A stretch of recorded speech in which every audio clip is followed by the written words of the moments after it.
Morning all. Morning, Bunty. Hey, Mark. What a great day. Just a cracker, isn't it? Is it hump day yet? Are we in Wednesday yet? Thursday. No, it's Wednesday. No, it's Wednesday. Sorry. Yeah.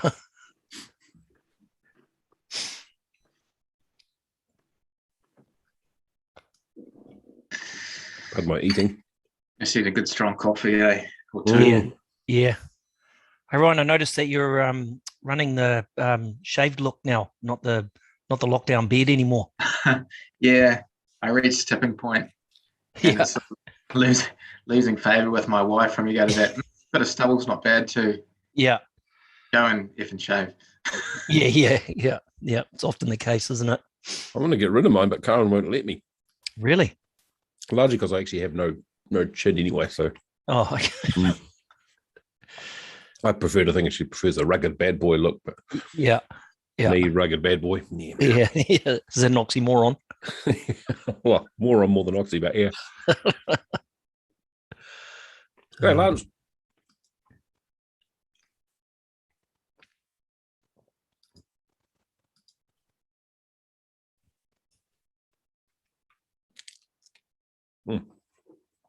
I'll turn off my chewing, sorry.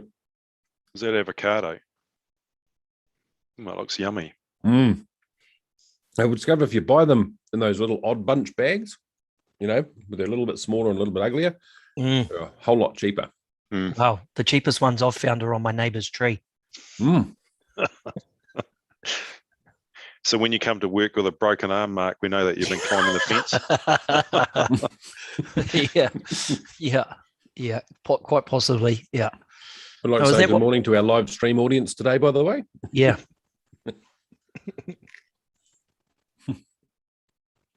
Morning, everyone. Morning, Paula. I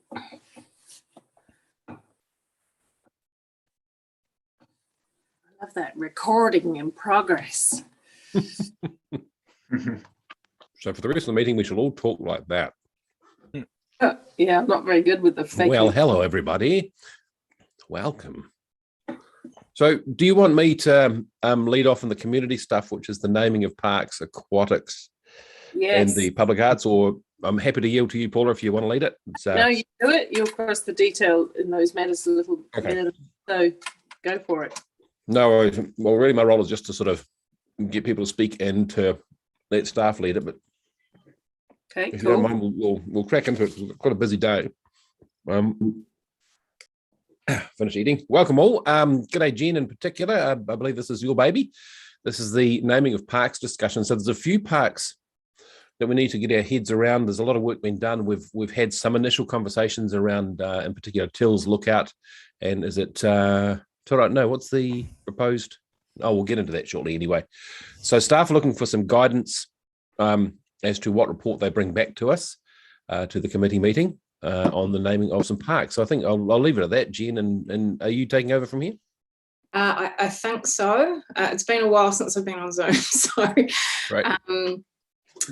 Carmen, yes, I'm happy to run this part of the presentation. So sorry, everyone. Carmen, Are you just wanting me to share my screen, or what's the? Yeah, so if you do want to share your screen, then that would be probably the easiest way forward. If you can't do that, just let me know. Yeah. And the information for this team is on Diligent under today's briefing, and it's all there. It's really good.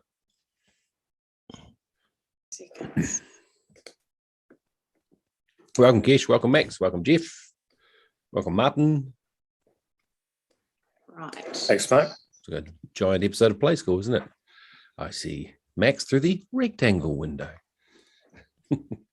Okay, so I presume everyone can see that. I've just got it up as a PDF, not as a PowerPoint, sorry, so you'll see a little bit of the bottom. Maybe I can change it. Right. Good morning. Good morning. Hey, sorry, Jen, just before we go, so the protocol around this is because we have a shared screen, we'll get Jen to pause and at certain points throughout the presentation to take the questions and discussion. And if you wish to speak, could you please put your little yellow hand up or your wee hand up, and I'll take it from that list there. So I'll keep scrolling through to see who's got their hands up, okay? Great, yeah. Thanks, Jen. That's me. And yeah, so good morning, Councillor Donovan. For your benefit, I am Jennifer Parlane. I'm a landscape architect and parks planner in the community team. And with me today also is Senior Parks Planner Dan Blocker, who's somewhere in Zoom land. Hi, nice to meet you both. Thanks. Right, so this item is about the reserves naming process and just getting some direction around a few reserves in particular. The purpose of this briefing is to just kind of give you some background as to how we go about naming our reserves, and just clarify any points of concern that were raised at the meeting way back in November last year. And then just to seek some direction on how we proceed next, in particular, what items we take to the 12th of October Community Committee meeting and what should come later. So just to very quickly recap on what happened at the 17th of November 2020 Community Committee, we put up 8 reserves to be classified and named and approved by council. 3 of those were recreation reserves and 5 were new esplanade reserves that adjoined existing named esplanade reserves. As per the council naming policy, we had taken those names to Thorpe, or what is now Te Ngāwha Whakatupu Aki, and they endorsed and came up with some of the names. At the actual meeting, there was, I guess, some concerns or questions relating in particular to Tills Lookout and the new addition of land that we had acquired. It was proposed that that addition was called Te Rohanga Tills Lookout. So the question was raised, should we actually be renaming all of Tills Lookout to avoid any confusion of 2 names for 2 different parcels of land? We also touched on the new sports park in Rotakoti. The name is proposed to be Whakapakari Park. The sports park adjoins a future or partially existing greenway that's currently getting developed, and so it was raised that should we name Whakapakari Park once the greenway had established its identity and gone through a naming process itself. And then also Mongako Toku Esplanade Reserve. I'll show you some images shortly. And so, yeah, the key concerns are really around public confusion and consistency of naming strategy. So just for some very brief background, we acquire reserves in a number of ways. Predominantly, it's through subdivision and purchase. So with subdivision, as you can imagine, like all of our subdivision across the city, it happens in quite an ad hoc manner, and subsequently we receive those reserves in quite an ad hoc manner and in various shapes and sizes. They're typically small to mid-scale size lots that we receive, and often they can be esplanades, so reserves that, lots that adjoin gullies or the river. And then for purchase, we tend to purchase the land for reserves in our greenfield areas, our growth cells. And then the naming of reserves typically goes through a similar kind of timing to naming the roads potentially, and that can be instigated by staff or the developer or sometimes even the community.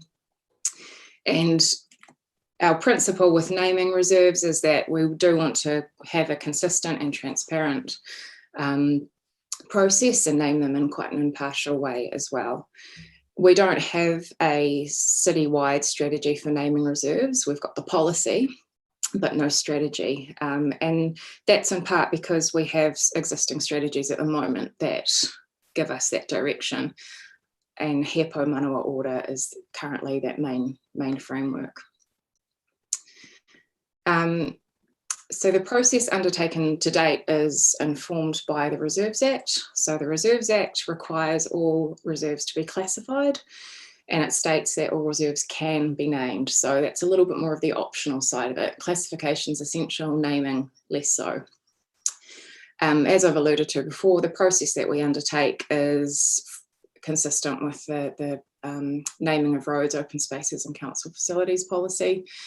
And we go to Te Ngāwha Whakatupu Ake more often than not to get their guidance on what cultural narratives should be expressed through these new names.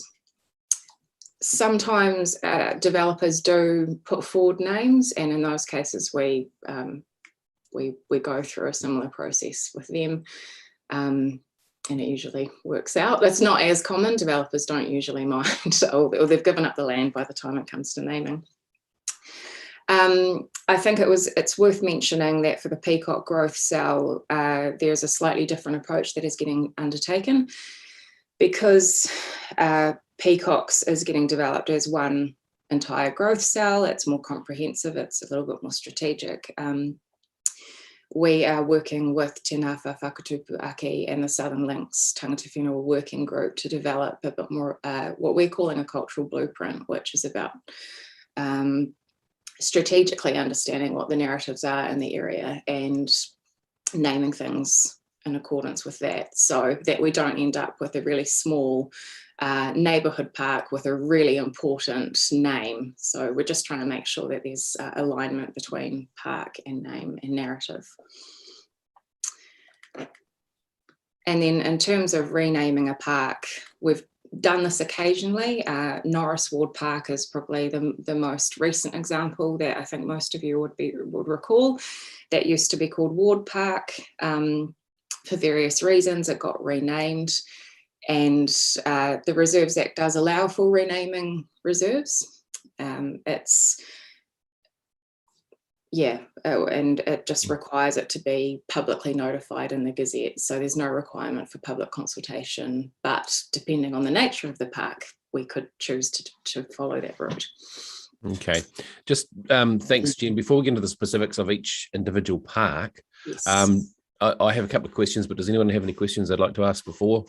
Just raise your hand if you'd like to. Martin, I see your finger is moving. It looks like you want to speak or not. You do? Yeah, no, just is this open or closed? It's an open meeting. Right, okay, well, I'll be a bit more circumspect around the naming. Yeah, Okay. Fine. Just let me know when we can ask a couple of questions, that's all. Yeah, now's the time to just ask on pretty much, and I don't want to guide your questions, but just on the general principle of how we name parks and reserves at this point before we get into specifics. I guess the question would be flexibility. So obviously, and I was at a JMA meeting where there was talking about dual naming of streets and things, and I'm not necessarily saying dual naming as per se, but the option, if there is a specific individual that's had an association or made a contribution, where does that sit, Jennifer, with the underlying appropriate Māori name that would be a descriptor for that area? I'm thinking like even Claudelands Bush has got two names now, of course. Sorry, just could you just rephrase the question again? It's not a bilingual name, it's a dual name. Yeah. It's not in all cases at all, but there may be occasionally where there's a clear intent of council by someone with a local association to honour an individual's memory, but also retaining the appropriate Māori iwi name. Yeah, so that binomial name, I mean, that there's no problem there for us as staff, and there's certainly no problem for Te Ngāwha Whakatupu Ake either. The policy doesn't exclude binomial names, nor does the Reserves Act. And our experience with Te Ngāwha Whakatupu Ake at all times is that they're very pragmatic and very open-minded, and they're more than happy to share the space depending on what that context is. And the second general question is, you might have a reserve. So, for example, we have a grove of trees as a plaque, which we acknowledge the late Philip Young. I'm just going to give an example. So a park's not named after an individual, but there's a certain subsection of a particular green space that might be honouring a person, and there'd be certainly. And I'm just wanting to see where that fits in. So you have the overall park name, which may, and then you have a subset within that. Mm-hmm. Yeah, I mean, I think what the legal name is one thing, and then what we can add on top of it is entirely up to us, particularly if it's a nook of a park or like you mentioned. Can I jump in there, Jen? Sure. Under our policy, you can do that through a resolution of council, Martin, under the Local Government Act. It's pretty straightforward process. So basically what I've heard from yourself and Jen is that this policy still gives us significant flexibility. Yeah. Correct. Yeah. Great. Thanks, Kōrero Martin. Mayor Paula, we are all whakarongo. Thank you. Thank you. Good morning, everyone. Just in respect to this piece of work, has it been socialised through our JMA partners, or how far has it been socialised with our JMA partners, Waikato Tainui? We had a meeting with them the other day, and they raised the issue of wanting to understand more of the detail, and also talked about the potential for, as Martin alluded to before, dual name places, so having a Māori name, whatever that is, and Turtles Lookout, or whatever that is, So because I think it's really clear about what we need to be clear why we're doing it and what the outcome is here. Any view on the JMA partners anyway? Have they seen this? We've only taken this to Te Ngā Whakatupu Aki, so we haven't specifically taken it to the JMA partners, but we can. Lance, do you think it would be really good if through my office it could be sent to Linda Tiaho? Yes, absolutely, Mayor Paula. I think we got that steer at the meeting last week, so that'll happen. I think Linda was trying to be helpful and constructive in her suggestions. So I think that's the next step. And I think if you recall when Sandra Murray was talking about the review of the policy, because the policy around roads actually captures open spaces and council facilities as well. So there's plenty of opportunity over the next couple of months to do that, and we'll make sure that happens. Yeah, Okay. I might just chime in there too, if I may. We've got a clear process here where we are using Thorpe as our consultants, and by all means, I'd be keen to hear from our JMA partners, but we've got to be really careful with the line of how we do this, and I'm happy as chair of the committee to take that through and spread that out as well, if you like. It goes a bit further than Thorpe. It's not Thorpe versus Waikato Tainui. JMA, we have a memorandum of understanding with Waikato Tainui, who actually give Thorpe their mandate and have a close relationship with them. And it's a matter of honesty and transparency that we don't go too far ahead without at least, and this is all I'm asking at this point in time, from my office, can we say that Mayor Paula has asked that you see a copy of this report for your information, at least that much? Okay.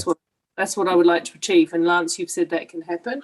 Yep, you've asked. It's going to happen. Agreed, yep. Sandra actually mentioned that at the briefing the other week around the review of the policy, where you were giving some feedback. So that's all in hand, and that will happen. Thank you. All right, kia ora. Maxine. Just unmute there, Max. Is it better? Yay, got it. Thank you, Lance, for mentioning the previous meeting. In that meeting discussing the names for streets, etc., Councillor Martin raised the point of the whole of area and the significance and storytelling that through the Māori lens. And my question is just how related to that, conversation and idea is the ideas that are coming through this paper. Absolutely. So that's part of it. I think you'll find in the policy, the open spaces bit, and that Jen's talking about is the process we're following at the moment is we get a lot of input and guidance from Thorpe, and you've probably seen some of the names that they suggest to be bestowed on the piece of land or the facility. So that's been running, in my view, reasonably successfully for some years now, and obviously we can always improve things and tweak it. So I'd see as just continuing and enhancing what we're doing at the moment, which gives you that overlay, and it gives you the input from especially the hapu who have that in-depth knowledge of those stories and the meaning in those particular areas. Yeah, totally agree, and that there's the opportunity for us to be able to show some consistency through both of these processes that might be different but similar, but also that it's aligned to storytelling and the ability for us to be able to support locally through that storytelling matrix. Correct. Yeah. Thanks, Maxine. I thoroughly endorse what you're saying. In fact, Lance, I'd like to push it a little bit harder and say, because I've been in love with that idea since Martin brought it up about the overlay, as you know, can we physically actually get an overlay of Kirikiriroa, Hamilton, the whole area? Can we get that done by Māngai, Thorpe, our JMA partners? Because there will be areas in there that actually aren't culturally significant, that hold some significance to other cultures as well, which we can quite clearly and kindly and easily name, after them as well. So I reckon the sooner we get on something physical done about what Martin was suggesting, the better.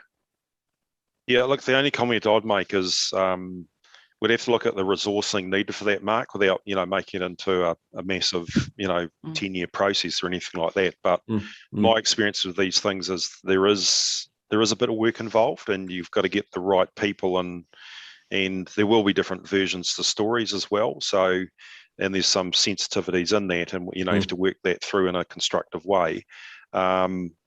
And get the right people involved. So the answer is yes. If it requires resource, my view would be that we bring that through to the annual plan discussions if it requires extra resource. Sounds good. Okay, I've got Angela and then Martin. Thanks, Chair. Thanks for the report. Just can you remind me what's in the policy that allows for feedback or input from surrounding residents?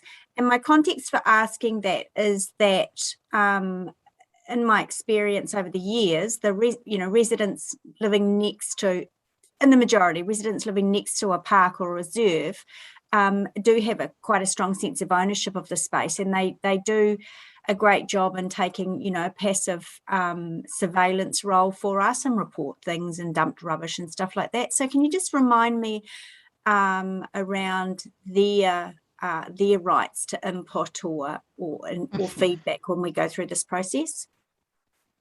Look, in that part of the current policy, there's only like 5 clauses, so it's quite generic. It doesn't preclude that happening. It basically says that there'll be that discussion with Thorpe, and then also the Parks and Open Spaces manager will consider the application, prepare a report, bring all the information forward, and make a recommendation to council. Obviously, at the end of the day, it's council's decision around that. Jen, you might have better intel on what we actually physically do with each of these, but I think if that's something which elected members want us to do, Councillor Angela, then we're open to direction on that as we're reviewing the policy. And so we would, I guess I'm indicating that that's something that I'm interested in. So we will pick that up, or you'll take that feedback on board, and we'll pick that up through that when it comes through to Mark's committee. Correct. Yeah, okay. Thank you. Great. Thank you. Kia ora, Angela. Whakarongo to Martin. Thank you.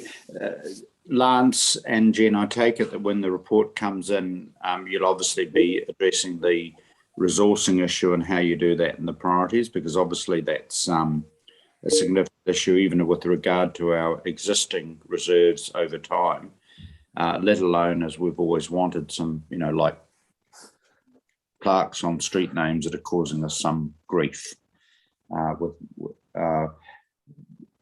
The question, so I assume that'll be in the report, but the question I have is I noticed today there's no Maori present, and obviously they're quite crucial in terms of their advice and guidance.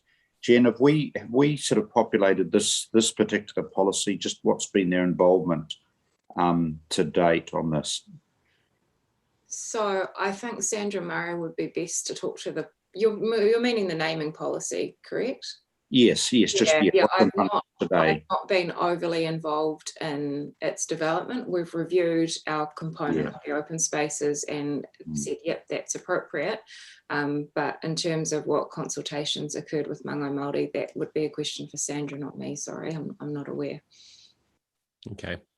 All right. I'll follow that up with you, though, Martin. And I think you're right. Well, I think some, but needs more.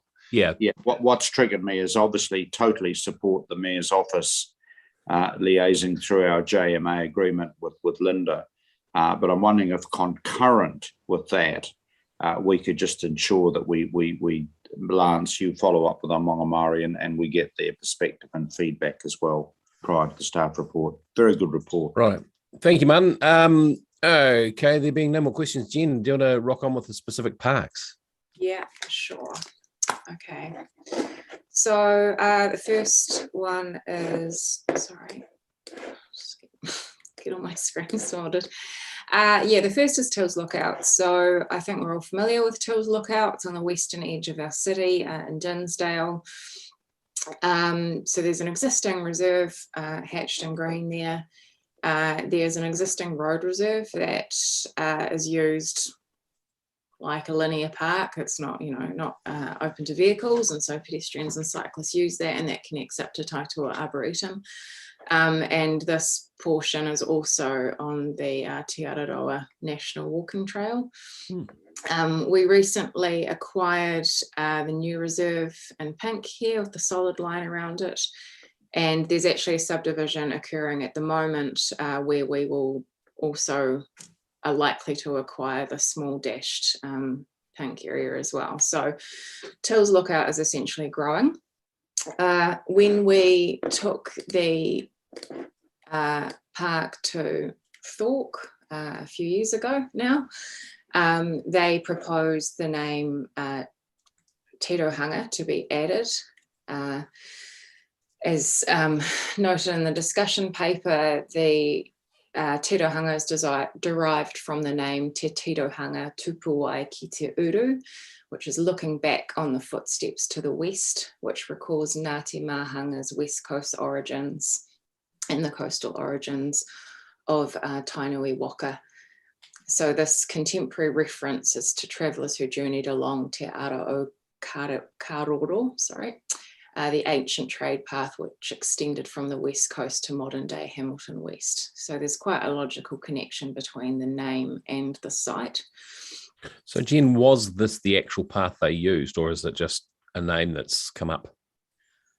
From what I understand, I think it's partial. I mean, right. You can't quite, it is a ridgeline, and Māori typically moved along ridgelines. So, but in saying that, it's also, as you know, that land out there has changed somewhat since pre-colonial days. So it's like a lot of things. What's the word for it? Sorry, indicative. There we go. Okay, so right, okay. But I can get further confirmation from Thorpe. Okay, so you're looking for guidance from us as to, do we pursue the renaming of the entire park as Tirohanga Tills Lookout? You've got some recommendations in there in the report. C, options A, B, and C. Your staff prefer option C, the the dual name for the whole lot rather than splitting the two off. Is that right? Well, we don't actually have a preference. I mean, I think at the end of the day, we're seeking that direction from you. Okay. Obviously, logic would be great, and it would be really great to rename the whole space, but we just need to make sure that we're willing to go through that process, and that you're confident about, and you're backing that decision.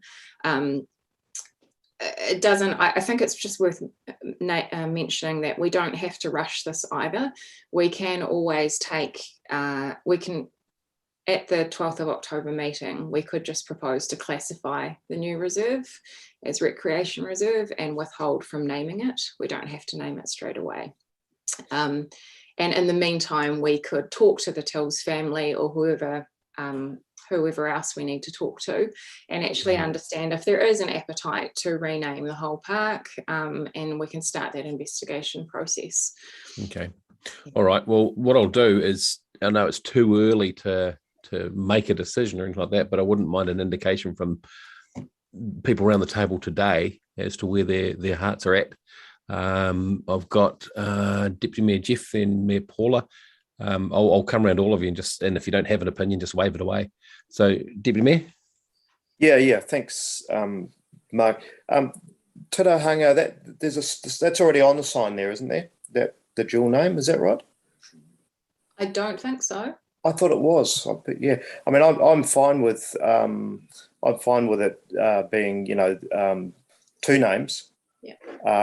I'd like to see Tills Lookout kept as well, and I don't have any issue with the extra part of the park being the same name. It's sort of, to me, it's logical and more simple. So option C seems like the option for me. I do absolutely endorse what Angela says in terms of consulting neighbours, because they have an ownership and a guardianship of these parks, and it's important to them what we do, and obviously the Tills family. So for me, the answer is Tirahanga, Tills Lookout, for the whole area, I think. There's a certain kaitiaki there. Awesome. Thanks, Jeff. Mayor Paula? Thank you. Just interested in, with the way we approach these things, does it make a difference? Because I think renaming has some positive values.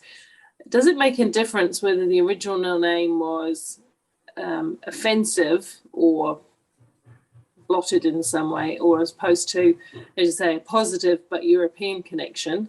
Does it make a difference with how we deal with this renaming, or are we renaming for just to rebalance history, or what is the purpose of renaming things at this time?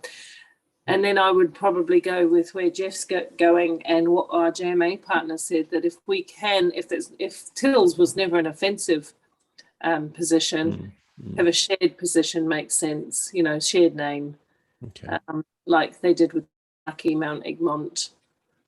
So, Jen, have you got an answer for Mayor Paula's question?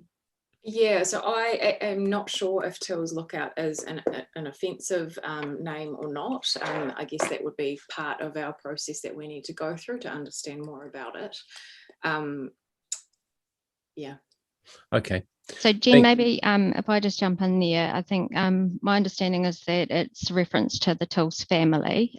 So there is a historical view there. I think the other thing I would note is that in this case, Mayor Paula staff have followed the policy. We've had a new land acquisition. We've asked our mana whenua partners for some suggestions. It does come back to council for your view, whether that, as the parks manager, I make the recommendation in the report, and council is the decision maker. Okay. Yeah, no, I understand that. I guess I wanted to see whether the base criteria that we use make a distinction between whether the existing name is culturally offensive or in any way or not, because that has an impact on me personally, I think. I don't know anything about the Tills. I assumed it was from a family. They may have gifted some land. They may have been really good, upright citizens, etc., and deserving of that. Who knows? Because I don't know. And I think understanding the cultural history through cultural names is also very appropriate. And so maybe 2 is a good idea in this case. I'm not saying hard and fast, because we've got to get the criteria right. And we can bring that back in the report. Thanks, Maria. Thanks, Paula. Kia ora, Ryan, you're next. Thanks, Mark. Yeah, I don't know if I'm adding anything actually, but yeah, just sort of following on from Mia Paula, I think it's understanding the threshold for name change, and if it's offensive, that's definitely one aspect. But dual names is certainly, I think, a more partnership orientated way of going forward. I guess just wanting to know that once we do this, everything retrospectively doesn't become up for renewal, like how we define that, or I think going forward, like we're doing with a lot of our developments, iwi are at the forefront, but I just want to know that we're not going to unpick everything around the city. And the other thing, which this may not be relevant, so just, I guess, a comment, maybe a could leave for staff. When we translate, I wonder if it always needs to be translated into Te Reo, or if it can have an English meaning. For example, with the American Indian, that it might be White Falls Cliff or something, and or Buffalo Hills, and it's translated from an American Indian interpretation, but it still has an English meaning. So I just wonder if there's opportunity to do some of that as well, where, it's a cultural issue, but I just sort of wanted to put it on the table to explore That's cool. in some circumstances. Cool. Okay.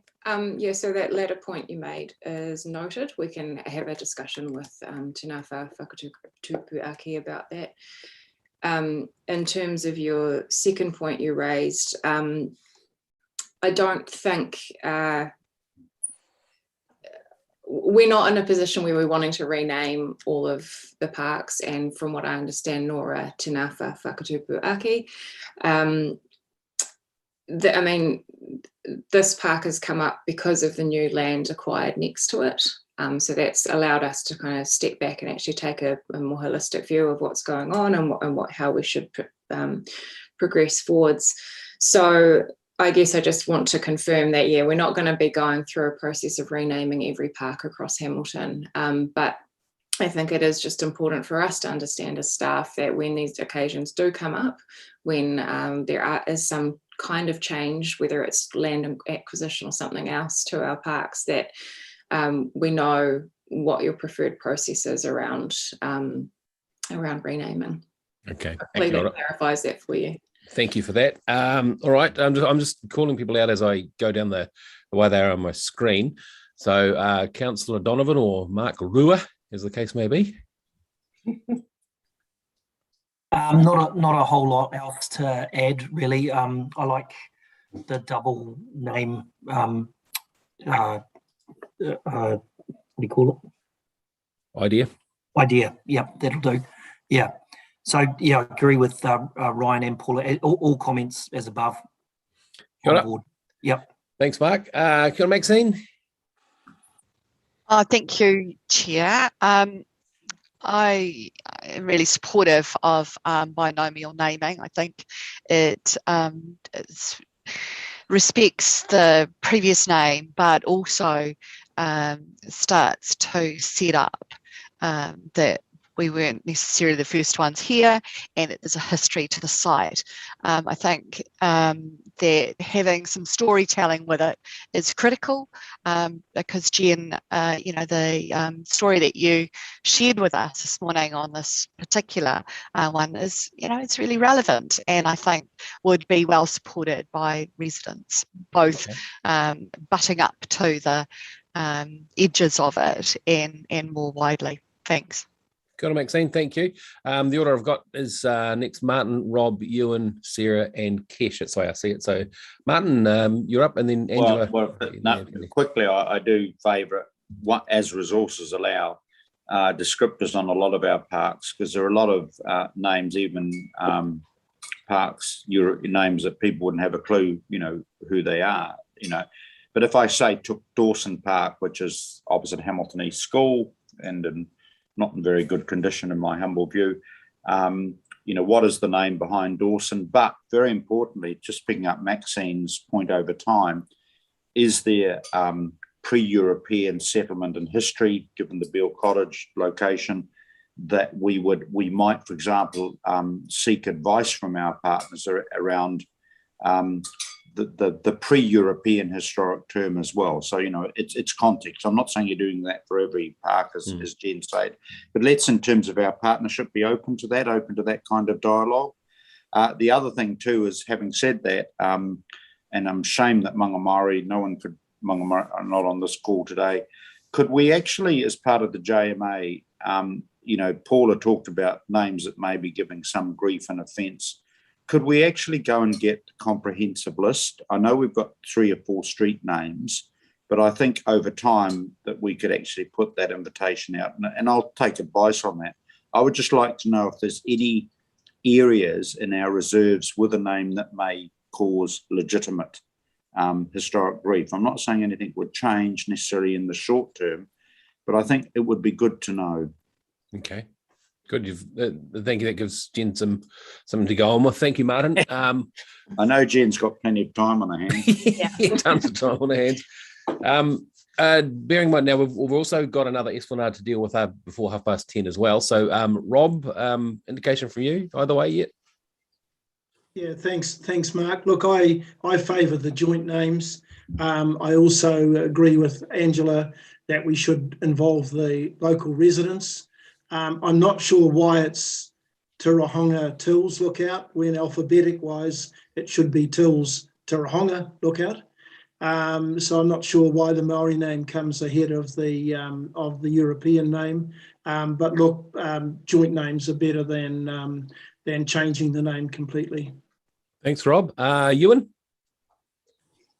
Yeah, thanks, Mark. My general approach to this is I would prefer us not to go out and change names. But in this case, as it's sort of come together with another parcel of land, I'm comfortable with a joint name, but I certainly don't want to start a precedent, I think similar to Councillor Ryan, where we're about to go out and therapeutically rename every park in town.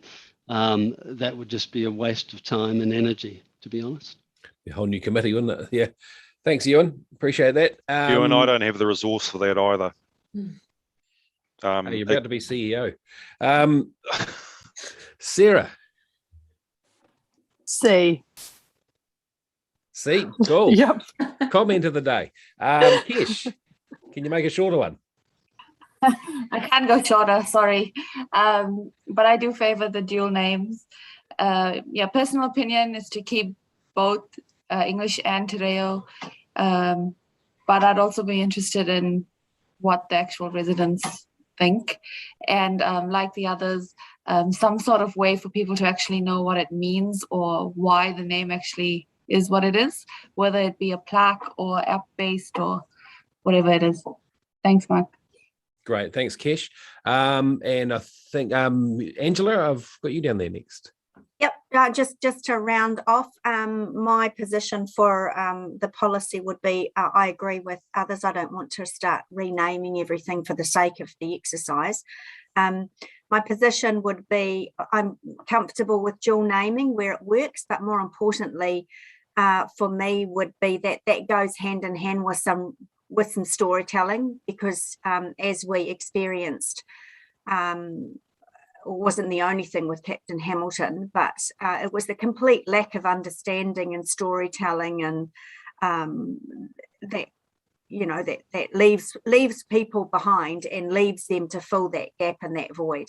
For those that don't know, when I did the work to rename Norris Ward Park, and it was because Norris and Ward had a considerable link to the war, or both wars actually, and to that park and that place, and that was renamed with a proper storyboard. So I'd like the policy to reflect and enable that to happen as a discussion for when we rename things. And of course, my other request is that the residents are have an involvement as well. Thanks. Thanks, Angela. You're getting some good, consistent messages coming through, Jen. Hopefully this is quite clear. Mayor Paula, is that an old hand or a new hand? It's an old hand. Thank you. Cool. Okay. So with thanks, guys. So with the next one, we will march on to Manga called Tukutuku Reserve, which is now that's the extension of Sanford Park, isn't it? Kind of. Yeah. Kind of. Okay. So the Mangakō Tukutuku Gully has multiple tributaries. Sanford Park is one of them. The Mangakō Tukutuku Esplanade Reserve is the other. Oh, yeah. So as you can see, we've got the green area of Esplanade Reserve that just has a very basic Mangakō Tukutuku Esplanade Reserve name. Like a lot of Esplanade Reserves, the name reflects the body of water that it's adjoining.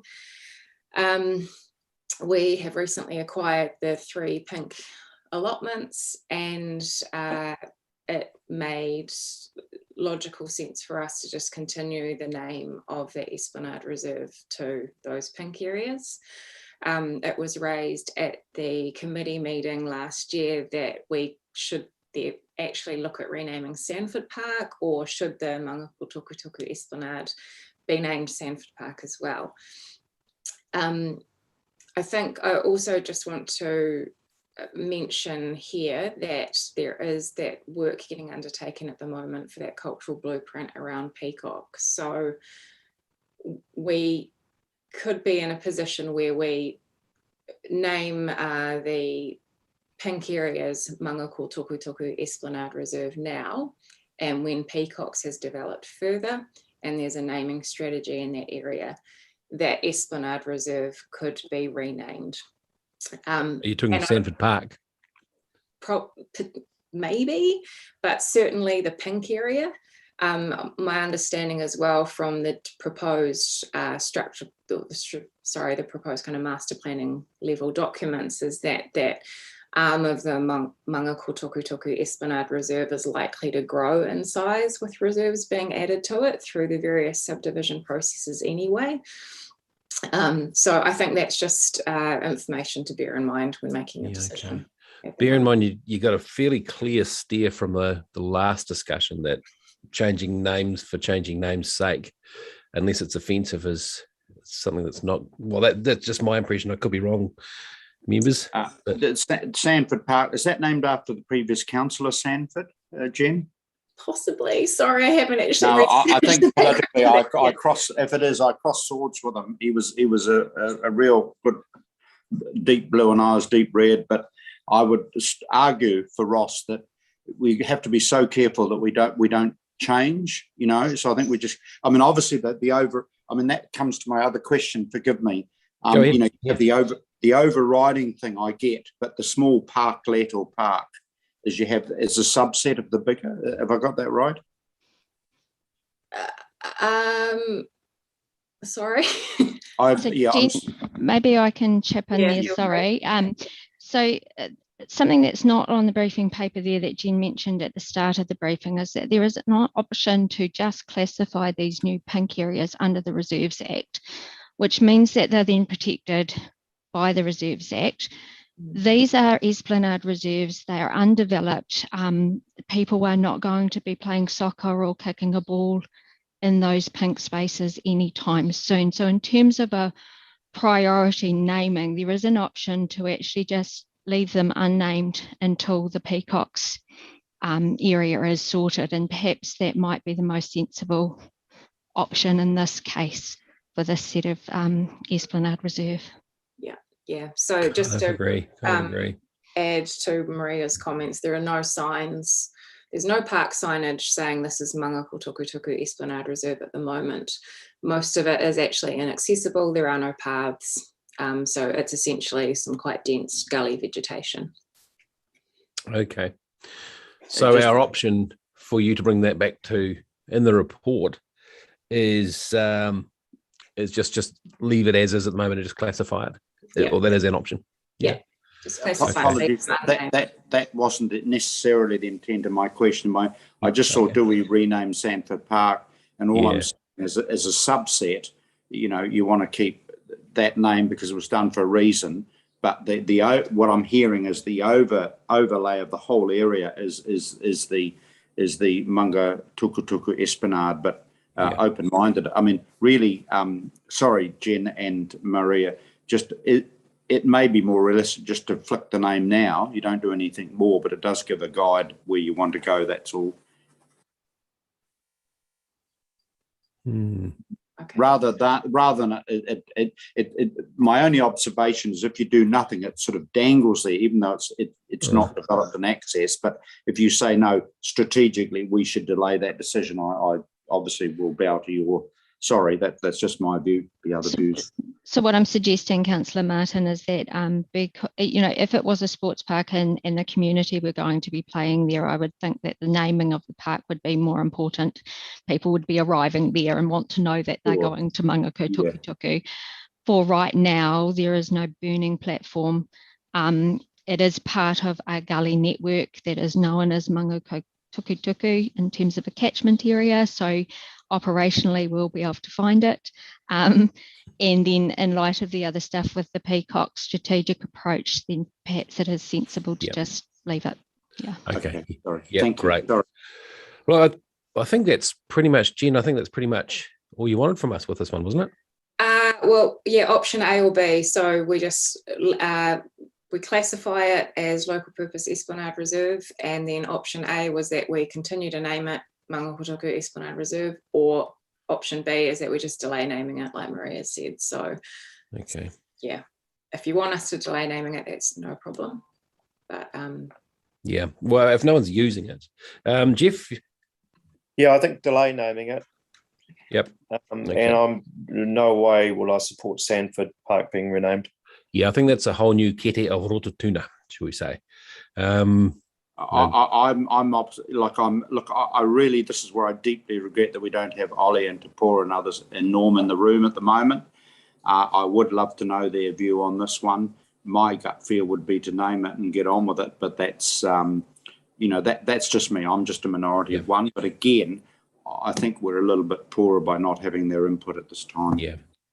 Okay. Well, look, if you want to bring option A and B to us, we can decide that at the community meeting, if you like. That's fine. Yay. Yeah. The renaming of Sandford Park is a whole new one, I think. All right. Hey, listen, I've just had a very important message from staff that we are starting to head into the morning tea break. And these things are important. So should we, it's 10:22. Are you guys all right for an 8-minute break? Because we only really started at 9:30. So are you okay if we get on to the next item at 10:30? Keep going, yeah, do it. Bring, get a cup of tea and come back, sort of thing. Yep, roger that. Okay, we'll keep the meeting live, but turn your videos off. Okay. I thought morning tea was. What was that, Lance? I thought morning tea was 11:15. Yeah. On the run sheet.